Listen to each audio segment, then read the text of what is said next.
거동이 불편한 주민을 수시로 찾아가 보살피고 있는 경찰관들의 사연이 뒤늦게 알려졌다.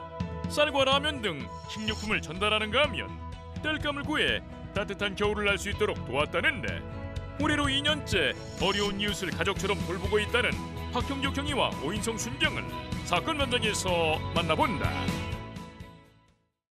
네, 가슴 따뜻하고 훈훈한 사연 속의 주인공을 소개하는 시간입니다. 함께 사는 세상 시간인데요. 오늘은 이제 편지를 좀 소개를 할까 합니다. 오늘 편지 한 통으로 뒤늦게 알려진 사연인데, 제가 이렇게 보니까 한 글자 한 글자 이 정성을 들여서 쓴 편지가 어느 날 이제 가평 경찰서에 네네. 도착을 하게 돼요. 가평 경찰서로 저 편지를 보낸 분은 네. 가평군 조종면에 사시는 조경용 씨라고 하는 60대 어르신이에요. 근데 편지의 내용이 뭐냐 하면, 이 조종 파출소에 근무하는 2명의 경찰관이 있는데, 박형조 경위 40대고요. 오인성 순경 30대입니다. 이 감사의 편지입니다. 감사의 편지.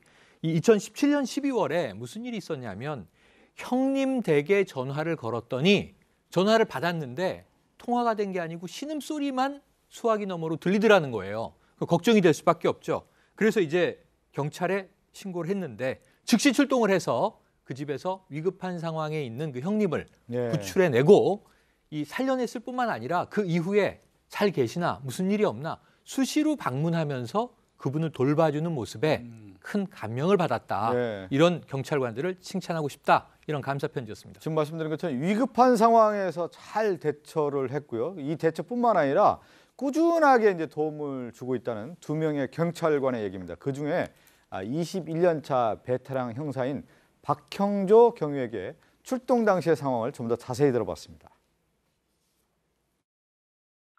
이분 동생분인가 봐요. 친동생은 아니고. 형님한테 전화를 했는데 호흡 소리가 거칠고 아무 대답이 없고, 좀 위급 상황을 인지를 해서 저희한테 그냥 일반 전화로 연락이 온 거거든요. 주소를 이야기를 하고 형님이 계시는데 빨리 좀 가서 좀 확인 좀 해달라. 그래서 이제 출동해서 확인해서 봤더니 침대에 누워 있는데 좀 의식이 조금 없어서 그 당시에 현장 조치만 했어요. 그때 이제 인연이 돼서요. 이분은 계속해서 지속해서 보살펴 드려야겠다라는 생각이 든 거죠. 그때 이후로 이제 계속해서 찾아뵙고, 필요하다면 이제 병원도 모시고 가고, 겨울철에는 땔감 조금 필요하다고 해서 장작을 해서 땔감으로 좀 드리고, 그러기를 이제 한 1년 정도 됐는데, 사실 이런 부분은 특별히 기사가 나올 정도 그런 게 아니고 당연한 건데 어떻게 알려진 것 같습니다. 출동하게 된 계기를 들어보니까 오늘 편지를 쓴 조경용 씨에게 아는 분이 이제 전화를 했는데 신음소리만 들리니까 경찰에 이제 신고가 돼서 바로 이제 출동을 했다는 거 아니에요? 그렇습니다. 그러니까 이게 전화를 했더니 전화를 받긴 받는데 호흡 소리만 거칠게 나오고 말을 못 하는 겁니다. 그러니까 동생은 걱정이 된 거죠. 그래서 경찰에 이런저런 상황이 있다라고 하니까 이 경찰은 혹시 사건일 수도 있고 위급한 상황일 수도 있어서 119와 함께 출동을 했답니다. 그리고 저혈당 쇼크에 빠져 있는 걸 발견한 겁니다. 그래서 응급처치를 해줬는데, 거기까지는 당연히 어쩌면 하실 수 있는 일일 것 같아요. 근데 문제는 그 이후에도 혹시 이런 일이 재발될 수 있겠다라는 생각에 숨찬 떨면서 계속해서 신경을 쓰셨다는 건데, 이런 일이 기사가 안 나오면 어떤 일이 나와야 되죠, 저분은? 그리고 지금 이제 화면에 나가지만 앞으로 이제 계속 그 보살펴 드렸다고 하는데, 잘 계신지 이제 들여다보면서도 쌀이나 고기 같은 것도 사다 드리고 땔감도 마련해 드리고요. 네, 몸이 이제 불편하시다 보니까 이 경찰관 2분이 가장 걱정한 게 이 먹을 거, 식사나 이런 것들을 잘 챙겨 드시는가, 이 부분을 제일 걱정했다라고 하고 있고요.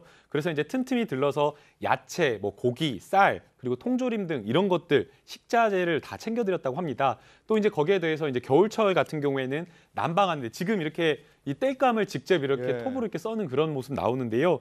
겨울철에는 또 땔감이 필요하다라고 해가지고 근처에서 이 죽은 나무들을 틈틈이 베어가지고 저렇게 손수 직접 땔감까지 마련해 주셨다고 합니다. 아유, 그 정성이 대단한 분들인데, 이분들이 또 특별한 사건을 해결했던 경찰이더라고요.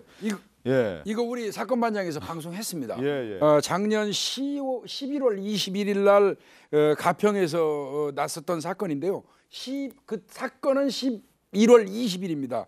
새벽 3시에 경찰관서로 걸려온 전화가 신음소리 또 그리고 저 비명소리만 지르고 난 다음에 딱 끊겼죠. 네. 그거를 이 경찰관들이 받고 그때도 이제 이 조종파출소 소속 박형조 경위하고 오인성 순경이거든요. 이 두 사람이 한조인 것 같아요. 조장하고 조원인 것 같습니다. 둘이서 현장에 이제 출동해가지고 기지국 추적해서 그 근처에 있는 술집을 찾았죠. 네. 그 술집에 들어갔는데 안타깝게도 이제 그 여성은 성폭행을 당한 이후였어요.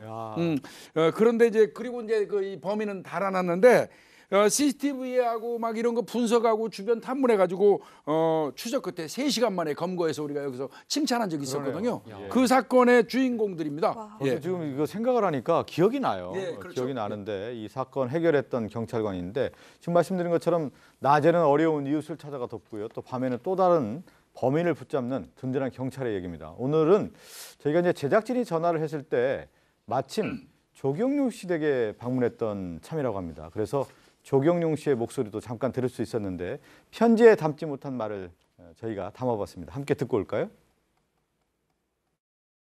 한 일주일에 한 5번 정도 오세요. 코스 도는 길에 잠깐 들려서 이렇게 뭐 도와줄 거 도와주고 병원을 가야 되거든요. 병원도 태워다 주고 슈퍼 가서 이렇게 먹을 거 사다 주고 이렇게 챙겨주고 그래요. 진짜 고마운 분이에요. 그 삶의 포기까지도 생각했었는데 이분들을 만나서 그러지 말고 열심히 살아라. 그런 얘기를 와서 수시를 해주고 이러니까 마음의 위로가 많이 되죠. 뭐. 저는 굉장히 복받은 것 같아요. 현재는 제가 이제 계속 도움을 받는데 도움 받는 거를 내가 어디 좀 알고 싶을 수 있는 방법이 없겠냐고. 뭐 되는 대로 한번 써봤는데 내가 더 많은 얘기를 쓰고 싶었는데 손이 불편하다 보니까 많이 쓰지를 못하고 그냥 간단하게 그냥 요점만 이렇게 하고 있어요. 글씨를 쓴 게 아니고 이제 그린 거예요. 이렇게. 그랬다는 표현이 맞을 것 같네요. 이분이 이제 그 뇌출혈로 고생을 하셔서 오른쪽 손발이 좀 불편하다고 하는데 지금 이제 편지를 저희가 앞서 화면에서 보여드렸지만 하나하나 쓰는데 한 장 쓰는데 5시간에서 6시간 걸렸다고 하니까 쓰는 게 아니고 그린 거죠. 그 고마운 마음을 아마 표현하고 싶어서 그랬던 것 같아요. 일주일에서 한 5번 정도 오셨다고 하는데 아마 그런 경우는 파출소 경우는 그 근무 체제 봐서 제가 봤을 때는 평일 쉴 때도 아마 계속 방문을 하셨던 것 같아요. 그래가지고 그 마음을 표현하고 싶었다라고 얘기하시고 아까처럼 이건 진짜 이건 그리는 수준이라고 말씀하셨는데 저는 그 뒷말이 너무 아름다운 것 같아요. 삶을 포기하려고 했을 때 이 사람들을 만나서 내가 위안을 얻고 힘을 얻었다라고 말씀하시고 더욱이 내가 이제 복받은 사람이다. 이런 경찰 어디서 만나냐. 나는 복받은 사람이라고 말씀하시는 조경영 씨도 되게 마음이 아름다우신 분인 것 같습니다. 네, 박형조 경위가 이렇게 뭐 경찰이라고 하는 직업이지만 이제 봉사도 계속 해오면서 다른 일도 이렇게 열심히 일을 해왔다는 것이 또 세상에 또 알려졌어요. 근데 아까 말씀하셨잖아요. 이 기사에 나올 정도 아니고 당연한 일이다. 그래서 지금 전화 통화를 한 우리 작가분이 취재력을 발휘했습니다. 이게 당연한 일이라면 혹시 이 조경용 씨 말고 또 도우시는 분이 있습니까? 그랬더니 좀 머뭇거리다가 여러 좀 어르신들에게 아까 고기도 사다 나눠드리고 또 장작도 패드리고 이게 한두 분은 아닌 것 같아요. 한 얘가 80살이 넘은 할머니가 혼자 살고 계신데 그 집 마당에 100년 된 나무가 있다는 거예요. 근데 이 나무가 죽었어요. 그러니까 고목이 되고 뿌리가 썩어 들어가는 겁니다. 100년 된 나무가 쓰러지면 이 잘못하면 사람이 다치지 않습니까? 근데 이게 뭔가 좀 면사무소에서 해결해 주거나 한정 같은 데서 와서 해결해 주려나 했는데 다 사유재산이기 때문에 건드릴 수가 없다. 근데 이 이야기를 듣고 또 달려갑니다. 이 두 사람이.